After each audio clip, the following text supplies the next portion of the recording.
Fear emerges in hours of anxiety. When you're on the edge of a precipice, you're fearful of falling over, and you become less reasoning. Edmund Burke said, "There's nothing so unreasoning as fear." There are enormous structural shifts going on in the world. Globalization has created great economic opportunity for a lot of folks and diminished economic opportunity for a lot of folks.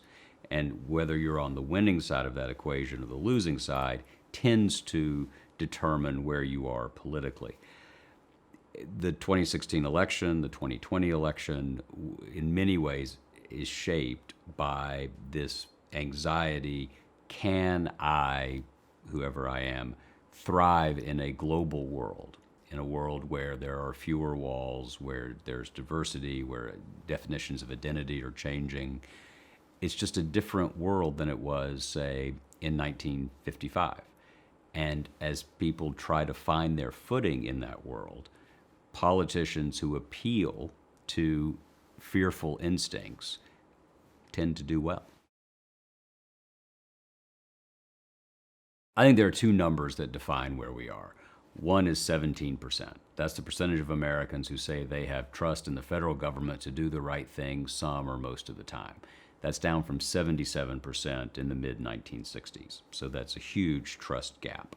The other is $130,000. That's the number that some economists believe a family of four needs in annual household income to lead what they would think of as a classic post-World War II middle-class life. You save a little bit of money, grown-ups have a car, you go on vacation, that's a huge signifier of middle-class life, $130,000 a year. Annual income for a family of four is about $55,000, $56,000 right now. So in that missing income gap and in that trust gap, you have the ingredients for a kind of populist moment like this, where someone who says, those people are to blame for the fact that you don't have this money. Those people are to blame for the fact that your government has sold out. That's the recipe. That's the way this has happened. What's at stake in this political and cultural moment is the nature of the democratic republic, lowercase d and lowercase r. But for 240 some years, we have, sometimes to the good and sometimes to the bad, made progress. The question right now is, can we progress in order to widen our arms, open the way to the mainstream for more people? Because as a clinical matter, and this isn't partisan, as a clinical matter, we've always grown stronger the more widely we've opened our arms, the more generously we've interpreted what Thomas Jefferson wrote when he said all men were created equal. He didn't include all men then. He didn't include women, he didn't include blacks, he didn't include Indians, indentured servants. We can go on for 2 or 3 hours about who he didn't include. But every era of American life that we want to commemorate, that we tend to want to emulate, are the eras in which we have broadened that definition. What's at stake right now is, how do we make the ideal ever more real? We are retreating from the American ideal. Our reality is farther away from the American ideal today than it was 3 or 4 years ago. So the question at this moment is, will we continue to pursue a more perfect union, or will we settle into a constant state of tribal warfare, fighting each other instead of opening ourselves up and competing globally? The nature of free government is that we're all part of this. And so our individual dispositions of heart and mind matter. Government politics is not just about thinking about the right thing or deciding on a policy. It's about the entire core, the entire soul. Socrates called it the animating reality. Augustine and Aquinas talked about it as the heart of who we are.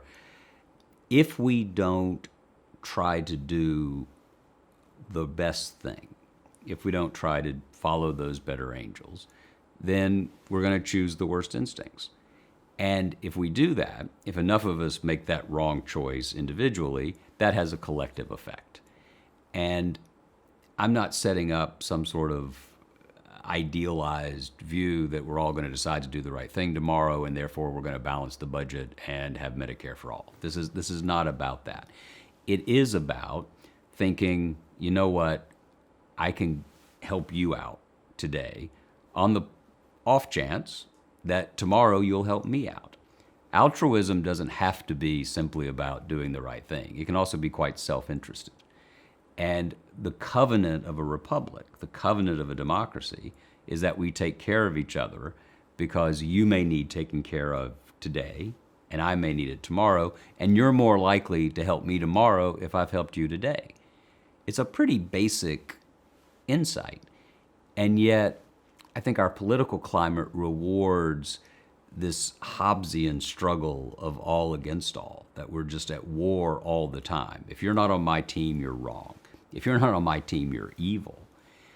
That is a perfectly good political starter. It'll get you power for a while, but it's not going to endure well because it's a big, complicated country, a lot of forces, a lot of factors that go into shaping what we do, who we are. And if we don't at least try to say, you know what, I think being generous in this moment makes sense. If we don't try to do that, then we're certainly not going to get there. The 100 years between Appomattox and the Voting Rights Act is a vivid case study in the struggle between our worst instincts and our better angels. It is the give and the take of attempting to do the right thing, but always losing ground.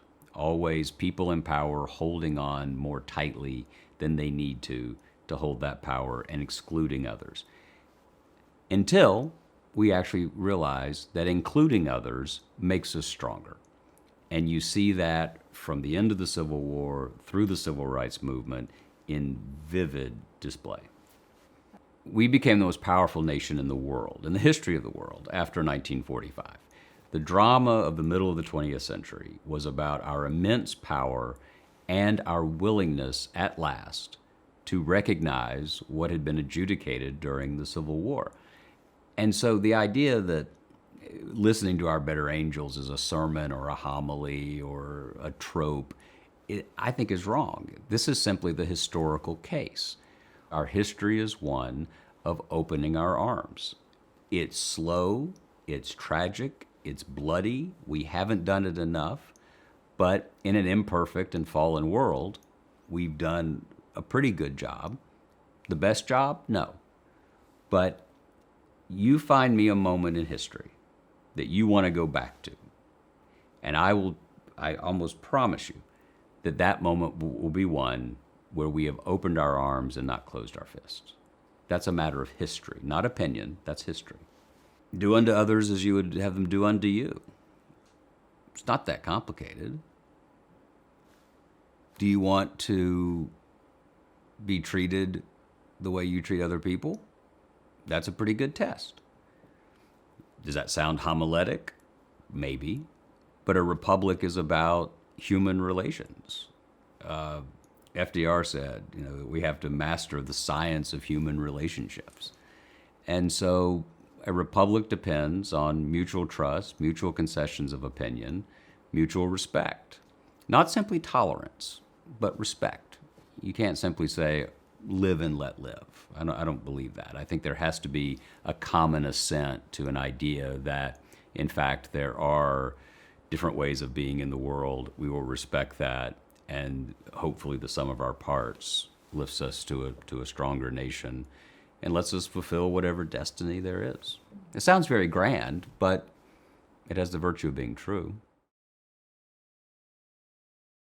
The Enlightenment was about the discernibility of truth by observation and experience and reason, and not simply receiving truth from someone in authority because it had always been said it was so. So kings and popes telling you this is the way the world is, that was more or less a pre-Enlightenment view. Enlightenment was about, you know what, it looks as though the earth may not be the center of the universe, and so maybe the sun is. And that's reason, that's enlightenment. And that changes the cosmology, that changes how people see the world. Enlightenment is about the capacity of reason and experience to hold sway over superstition and reflexive tradition.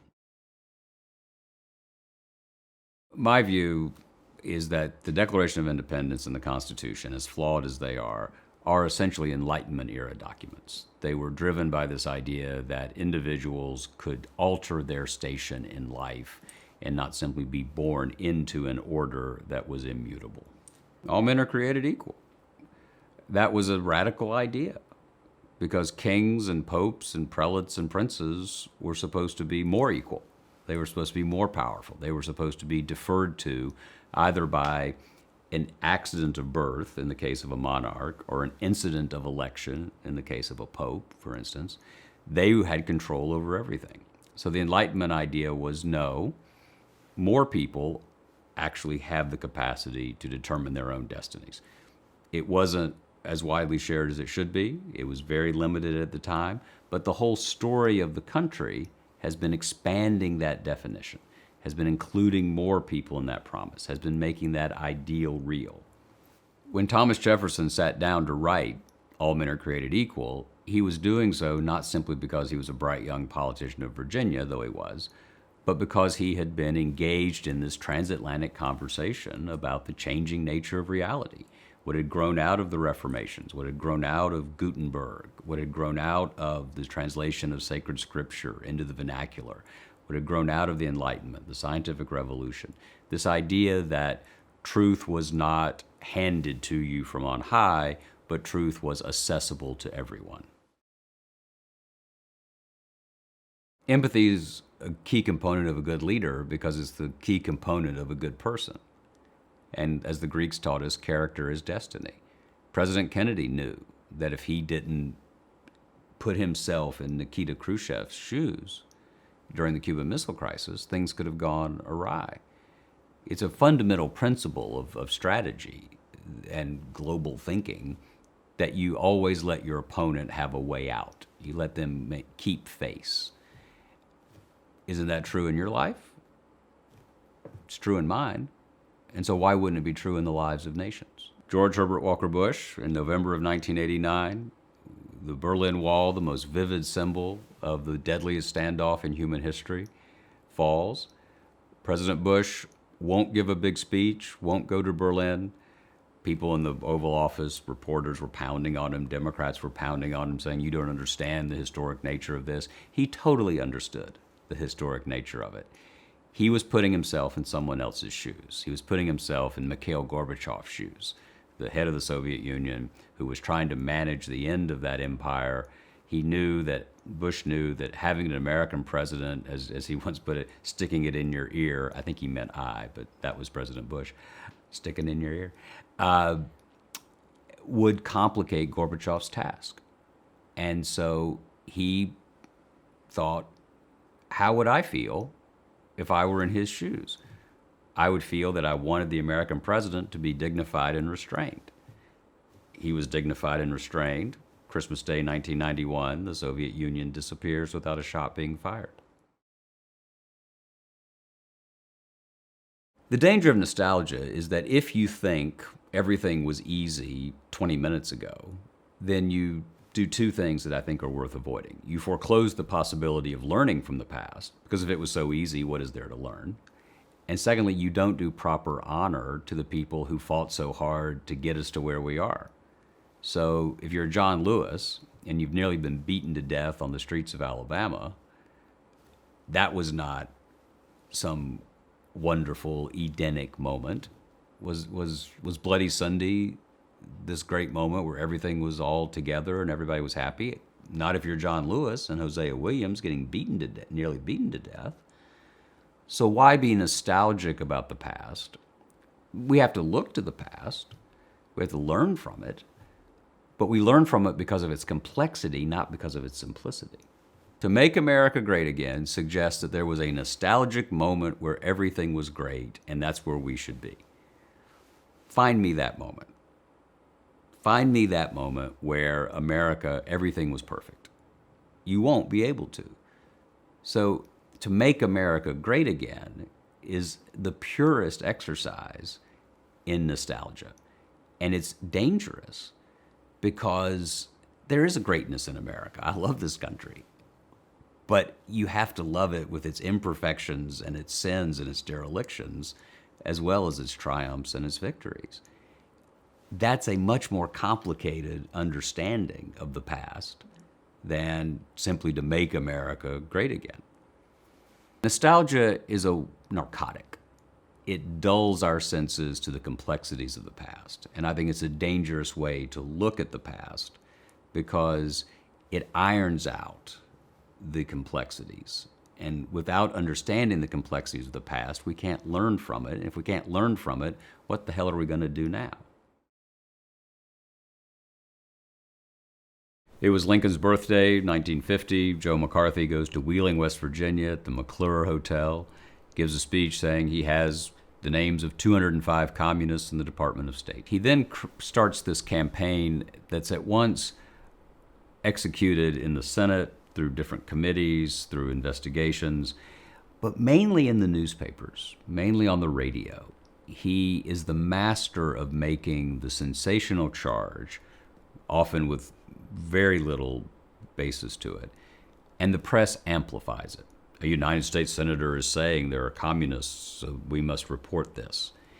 For 4 years, he used both the Senate and his platform as a senator to create this hysteria that the State Department, the Army, the federal government, General Marshall, were all part of a broad communist conspiracy that created fear and anxiety at a time when the Soviets were getting the bomb. They were a legitimate enemy of the United States. What McCarthy did, though, was create hysteria where there needed to be a conscientious and careful campaign against the Soviet Union. McCarthy understood the newspapers. He understood the media of the day. He understood that headlines spoke louder than details. He would have loved Twitter. He understood when the deadlines were. He understood when the reporters wouldn't have time to check something. He would call press conferences just to get his side out. And it was this ongoing story. It was almost a reality TV show. The problem is it was real for the people caught up in it. He needed a villain. He saw himself as the hero. He used the newspapers and radio to tell this story of struggle, this Manichaean struggle, where he, Joe McCarthy, was going to save America from communists. McCarthy's political base was a source of fear, particularly for other Republican senators, but also Democrats. Prescott Bush, George H.W. Bush's father, spoke out against him, but in a very modulated way. People weren't sure. People in politics weren't sure how wide and deep this anti-communist base was. And McCarthy took advantage of that. McCarthy gave the impression that he was leading this vast army. His other fellow senators weren't sure how big that army was. But if it was big, they sure as hell didn't want to run afoul of it, which is why Margaret Chase Smith's courage is so remarkable. Very early on, Margaret Chase Smith gives a speech called the Declaration of Conscience, where she talks about the violation of fair play, the violation of American norms, that you simply couldn't hurl charges without evidence, particularly if you were in public office. She only got 6 co-signers. She was dismissed as Snow White and the 6 Dwarfs. But she was courageous, and she was first. President Eisenhower was very wary. He had failed to defend General Marshall, George Marshall, his former chief of staff, commander in World War II, against McCarthy's charges purely for political reasons, the 1952 campaign. Big scholarly debate about how was Eisenhower a shrewd operator behind the scenes. My own view is that the truth's somewhere in between. Eisenhower was new to politics. He didn't fully understand someone like McCarthy. You didn't have McCarthys in the military. You didn't have demagogues who were whipping up shadowy public opinion. And so I think that Eisenhower took his time. And I think that that's one of the few significant black marks on President Eisenhower's record. Eisenhower argued that every time he mentioned McCarthy, it elevated him. And that's a tricky thing, right? So at this distance, we kind of want Eisenhower to have denounced McCarthy. Eisenhower's judgment in real time was, if I attack him, he becomes more of a figure. That's a tough one. There was an enormous number of lives that were wrecked, careers that were wrecked because of these charges. There were blacklists. The irony, of course, is that he found a couple of, a dentist in the Army. The danger of McCarthyism was there was a real anxiety. There was something to worry about. It was worrying about Soviet influence in the United States was a real thing. But he wasn't really interested in that. He was interested in using it as a means to power, put it this way. McCarthy wasn't interested in the end of fighting communism. He was interested in the means of fighting communism because the means made him more popular, made him more powerful. McCarthy rose on screaming headlines. Communist Reds under the bed. He fell when some reporters, including Edward R. Murrow, began assessing the validity of those claims and not simply saying, here's a senator saying this. What the reports would say is, the senator has said this, but he has no evidence. So in the midst of the McCarthy scare, Palmer Hoyt, who's the editor and publisher of the Denver Post, issued a statement, a policy, saying, we're no longer simply going to report what Joe McCarthy says unless we can confirm it, unless we can actually advance the story. We're not going to be a megaphone. We're going to be a filter. Hoyt's view was widely discussed, huge debates in newsrooms about what to do. It's the same kind of debate that goes on today. Just because someone in power says something crazy, do you have to report what that is? If you report it, do you say it's crazy? Or does that somehow violate the neutrality of the news? Hard debate then, hard debate now. If you're a journalist today trying to figure out what to do about a demagogic figure who makes outlandish statements, studying the McCarthy era is instructive because you had people of goodwill who were trying to figure out, how do we assess the validity of what this person's saying and not simply passing along the claim. Sunlight is a great disinfectant. It's a cliche, but cliches are cliches because they're true. McCarthy rose in a print and radio era. He fell in a TV era. When people could see him, when they could actually see those hearings late in the drama, 1954, they realized, you know what, that's not who we want to be. And the fever began to break. It takes a long time. It took 4 years for McCarthy. Watergate took 2.5 years. When people saw McCarthy in action, they thought, I don't really want to be part of this. Thomas Jefferson said if he had a choice between having a government without newspapers or newspapers without a government, he would take newspapers without a government. Seems to me that the informed citizen and journalists, historians, voters, all of us have an obligation to look at a situation whole, try to understand why people are doing what they're doing, what we should be doing, and how do you maximize the chances of getting to that right result. In the case of Joe McCarthy, the right result was to shut this guy down because he was chasing ghosts, he was wrecking people's lives, he was creating anxiety and fear at a time when we needed a pretty united front against what was an existential threat. And I think when Palmer Hoyt, when Edward R. Murrow said, this is what we think the truth is, they were living up to the best tradition of those better angels. They were telling the truth as they saw it. And the people could accept it or not accept it. But I think passing along claims of those in power without assessing the validity of those claims, that's propaganda. That's not journalism. The lesson of the McCarthy era is we go on benders in America. And you wished we sobered up quicker. But that was a moment, more than a moment. It was 4 years, long time. And I think people have to realize that when they're in the midst of something they hate, and they think it's never going to end, it might not end, but in the past it has.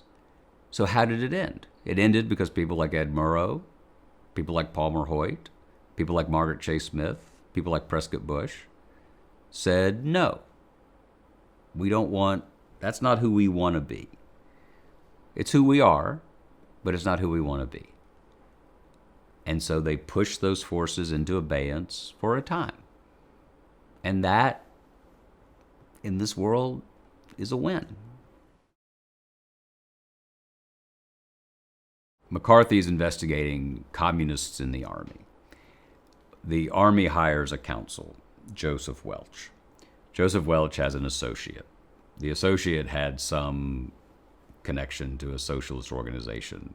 McCarthy goes after the young guy. And that's when Welch steps in and says, have you no decency, sir? At long last, have you no decency? Because McCarthy's picking on this young lawyer who just happens to be there as part of this representation team. Joseph Welch gave voice to what people had felt but not said. And that's how history turns. Joe McCarthy violated standards of fair play, due process, basic decency. He did it and thereby gave a bad name to a good cause, in my view. Anti-communism was a totally legitimate force.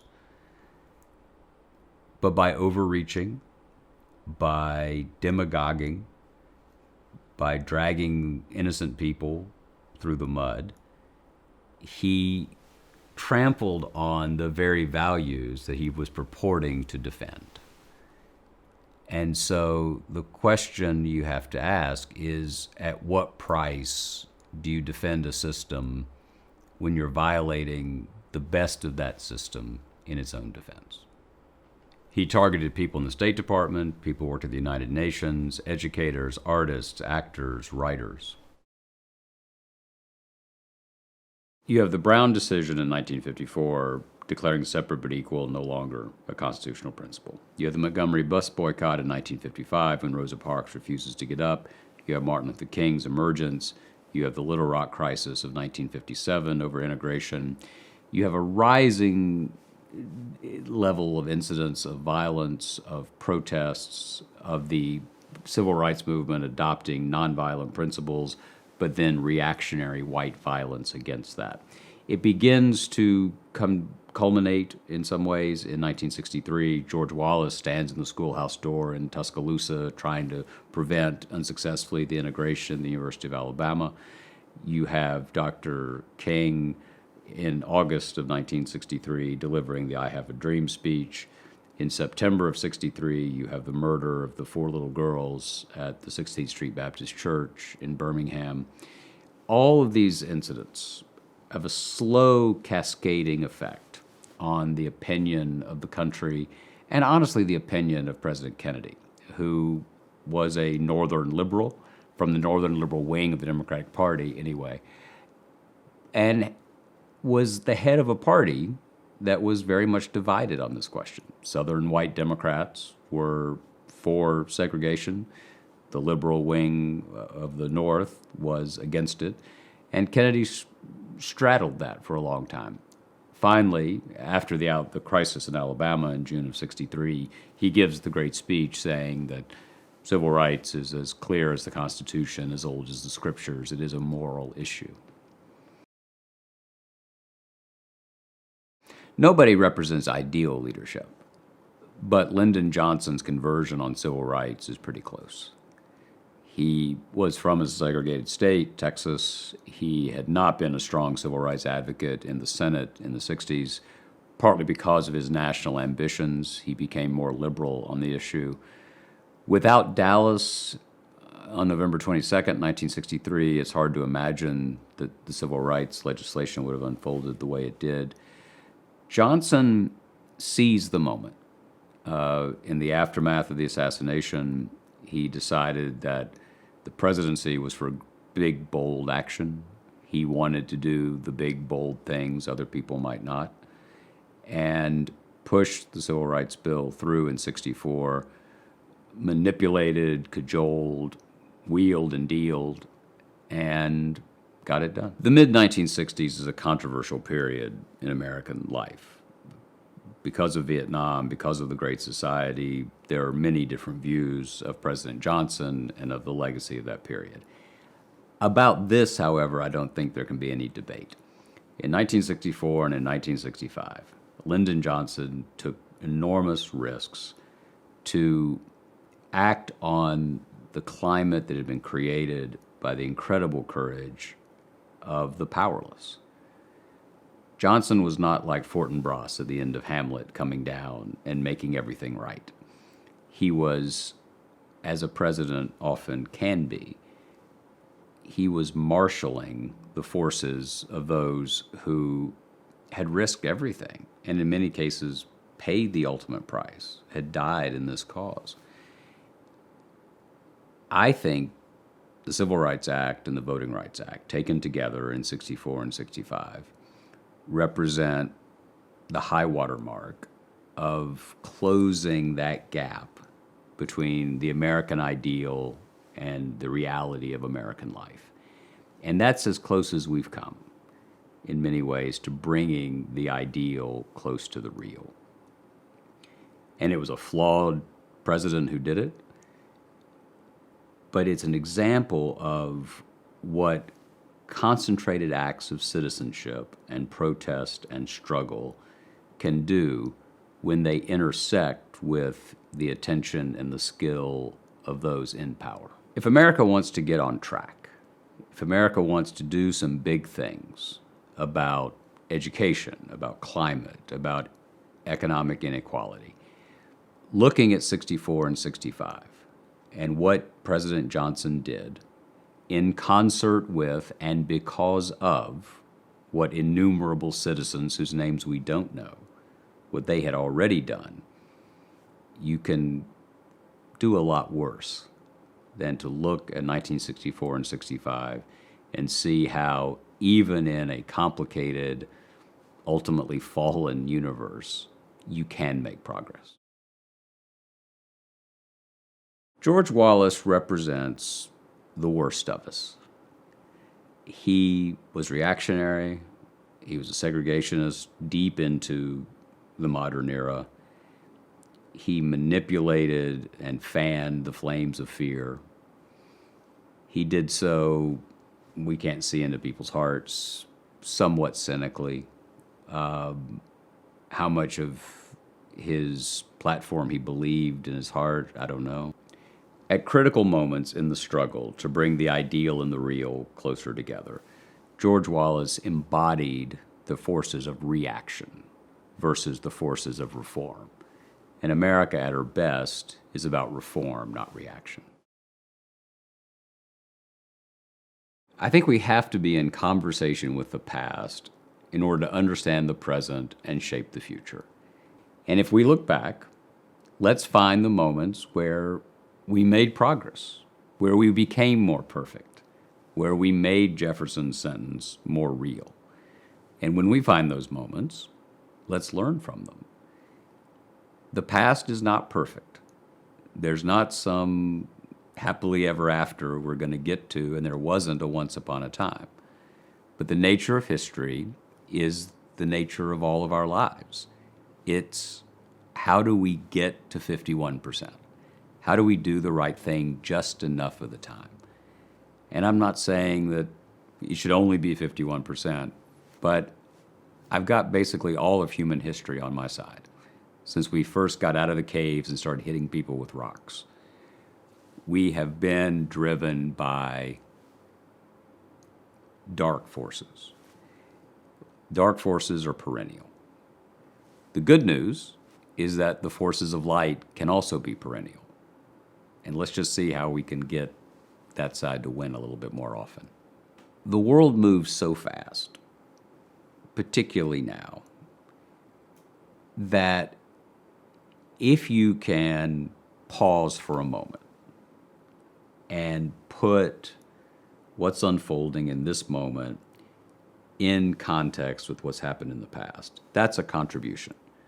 That's not to say that every moment has a precedent, although Shakespeare thought it did. The Bible thought it did. There's nothing new under the sun. But if you can make a cogent argument that there are things to be learned from the past, then that's an argument worth making, I think. And it's not dispositive. I'm not saying that I'm part of a huge orchestra, chorus of voices who are talking about the country and how we got to be this way and what we might do next. And there are writers doing it, journalists doing it, historians, biographers, politicians, filmmakers. People are telling stories because they care about them.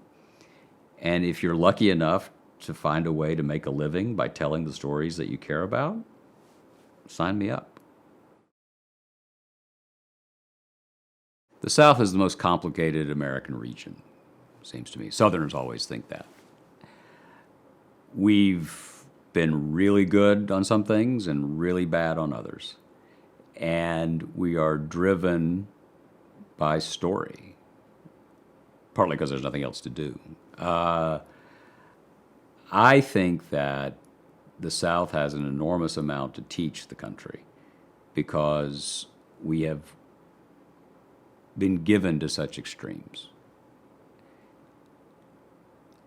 I'm pretty convinced that I wouldn't be doing what I do if I hadn't grown up where I grew up, where you had these vivid emblems of where we'd been, whether it was the Civil War battlefields or John Ross's house for the Cherokee Nation.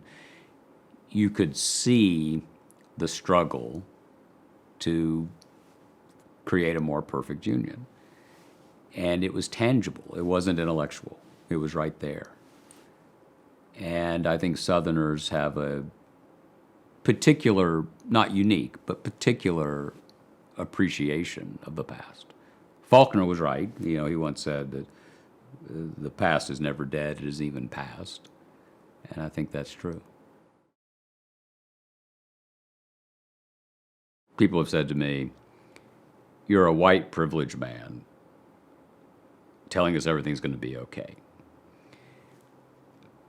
And so I feel, not to be overly personal about this, but I feel very much that to whom much is given, much is expected. I've been incredibly fortunate. And my reading of history, this is not a partisan point, my reading of American history leads me to say that we're stronger the more open we are. And it's not an ideological point. The fact that it sounds ideological tells you that we're in a difficult moment. But I've been incredibly lucky, and I think that there's a certain, I don't mean to sound overly grand, but I think there's a certain obligation to use that good fortune. I'm not feeding the hungry, I'm not healing the sick, but I do know a lot about dead people. And what those dead people say, what their experiences say, is life is better the more open we are.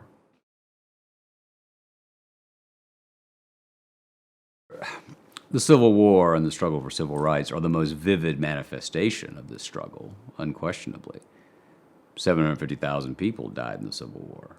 The Civil War was, as Lincoln said, our fiery trial. And the Civil Rights Movement was trying to finish up what had been left undone because of white reaction, because of a president from my state, because of Andrew Johnson. And it took too long. It's still unfolding. It still defines in many ways who we are. Taylor Branch, the great Martin Luther King biographer, talks about how color defines even the act of vision. It's how we see. And I think it's incumbent on us to,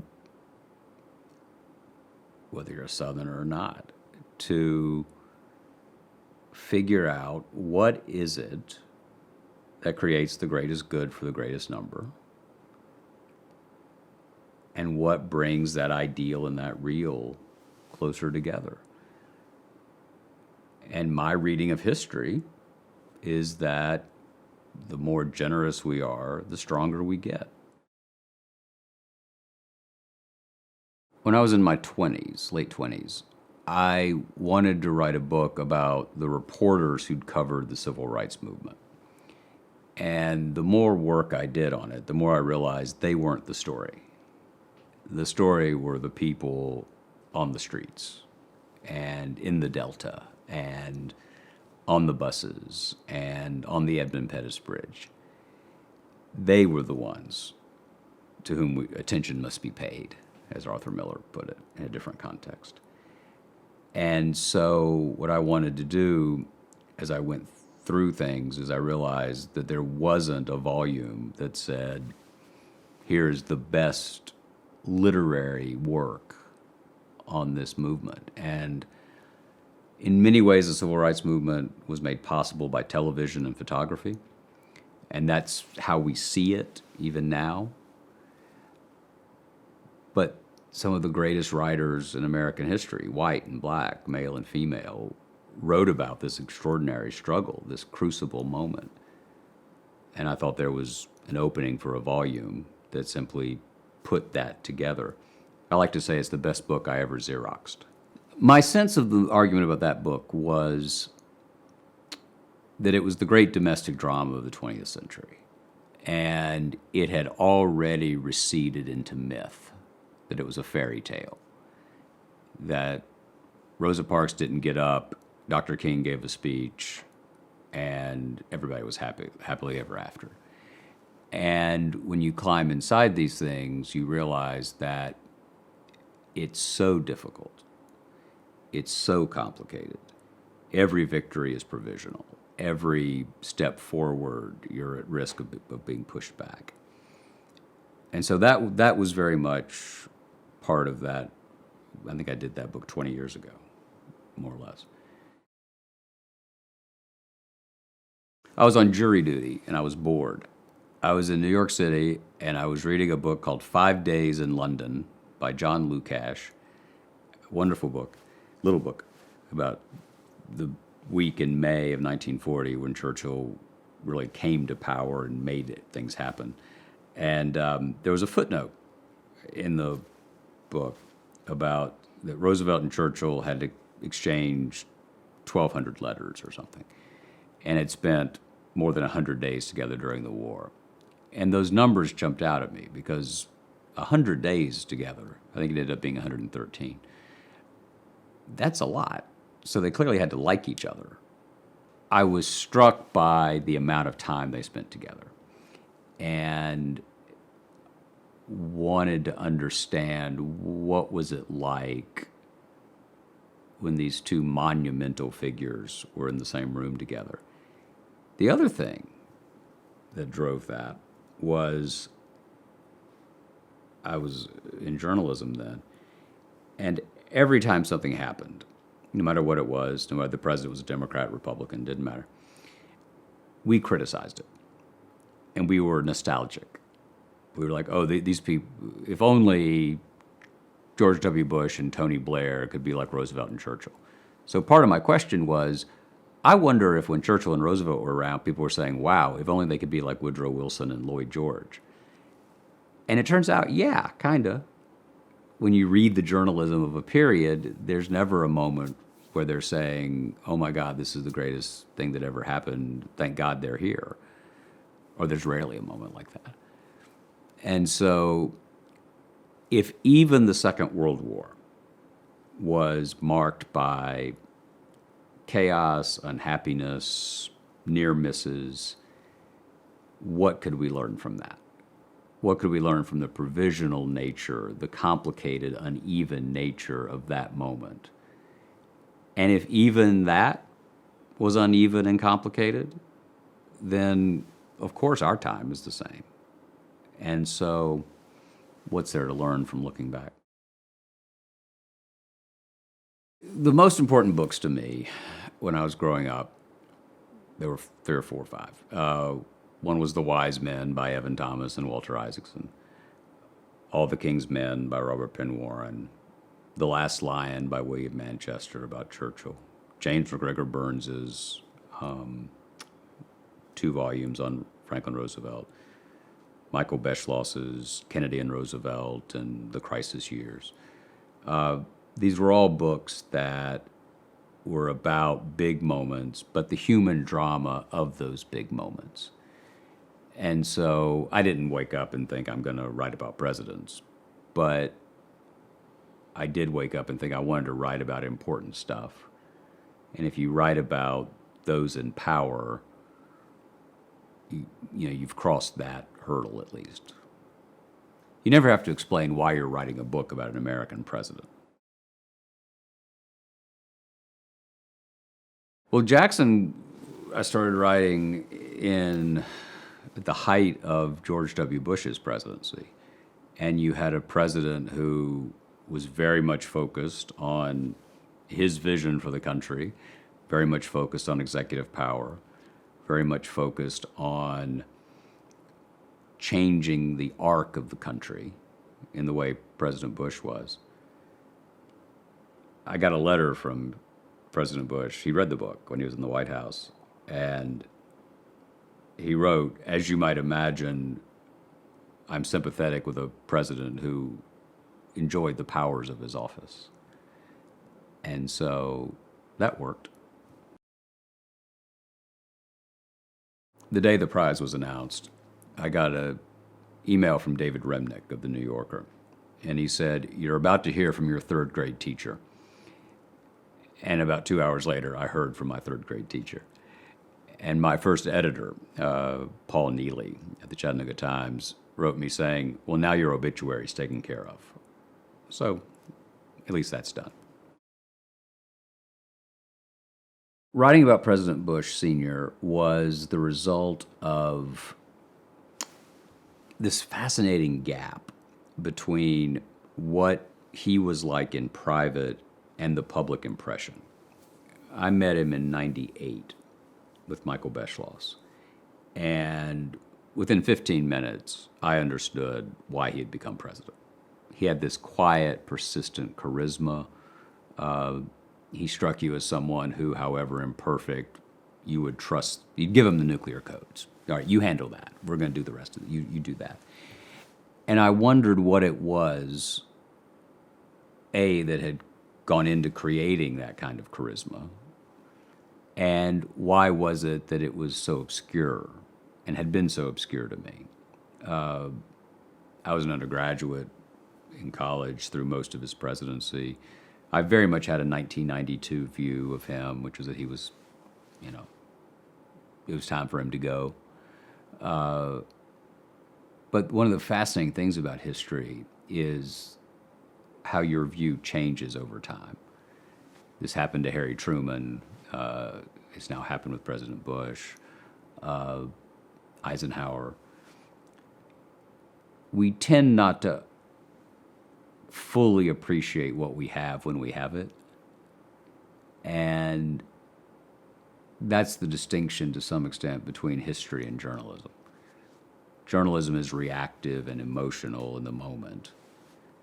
And history, you hope, is reflective and, you hope, is more deeply thought out. I see the travel as a great privilege because a lot of writers, a lot of people spend all their time in a room doing their thing. I do a lot of that. But I'm lucky that people occasionally show up to hear what I have to say about it. And I'm fundamentally in the storytelling business. And so I tell stories in books, and I tell it on television sometimes, and I tell them on stages sometimes. But what holds that together, it seems to me, is trying to tell a story about the country that it's illuminating. And people may not find it illuminating. They may want to say, I don't think so.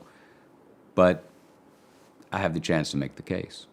In the course of a year, depending on whether I have a book out or not, I can do between 60 and 100 speaking engagements.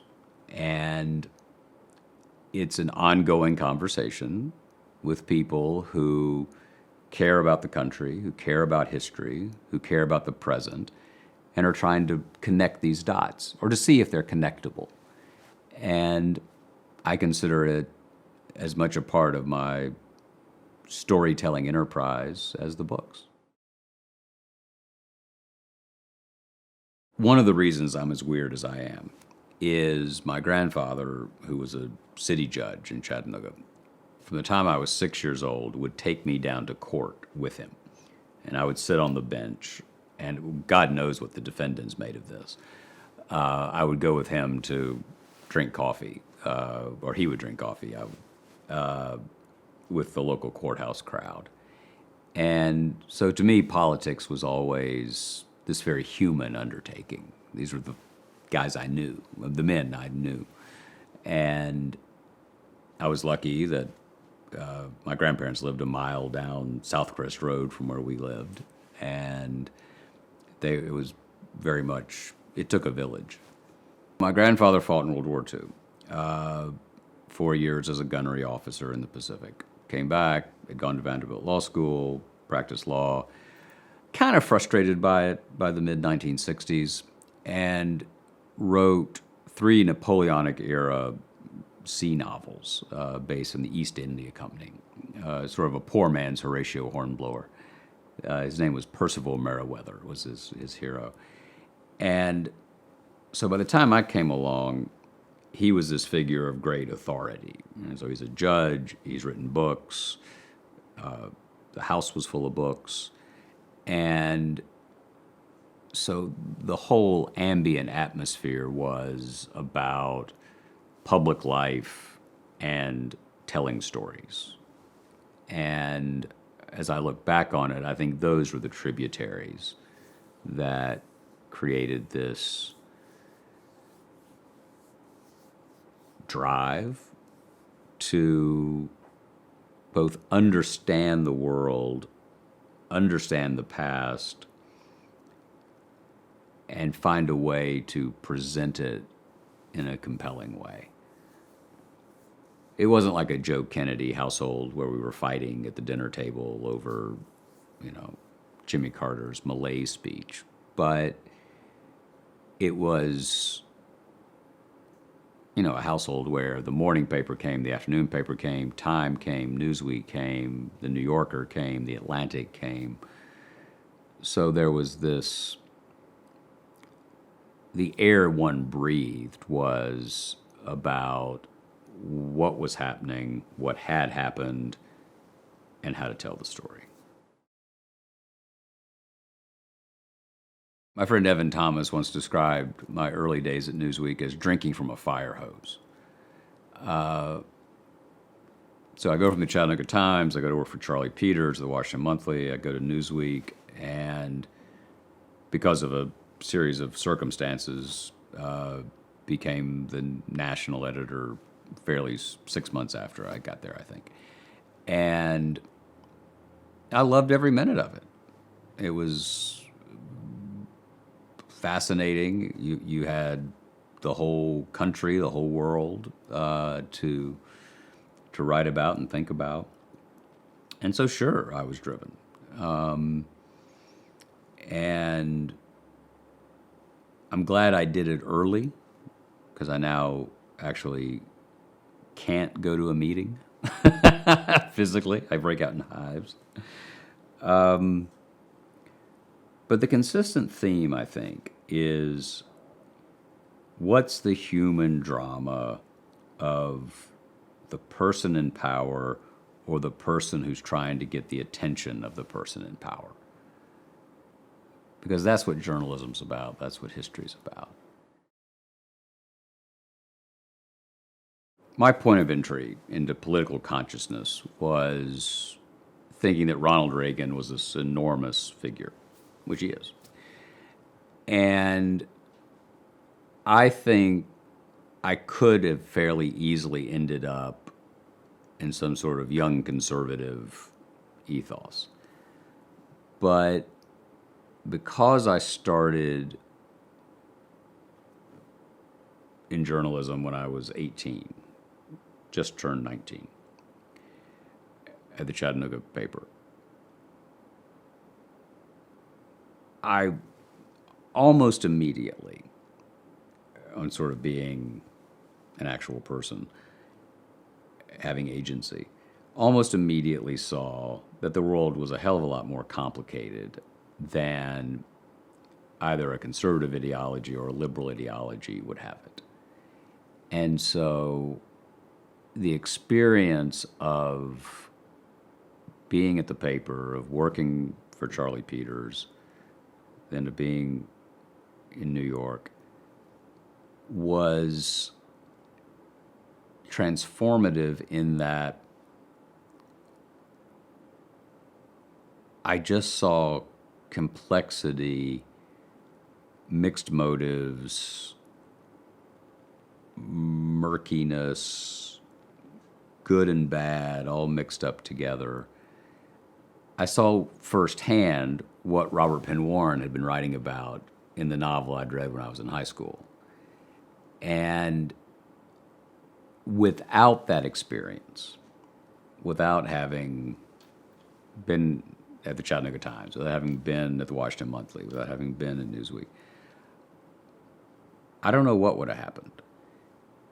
Because what firsthand experience taught me was that simple answers are few and far between. And then that argument, which I experienced firsthand, I think is also true of the country.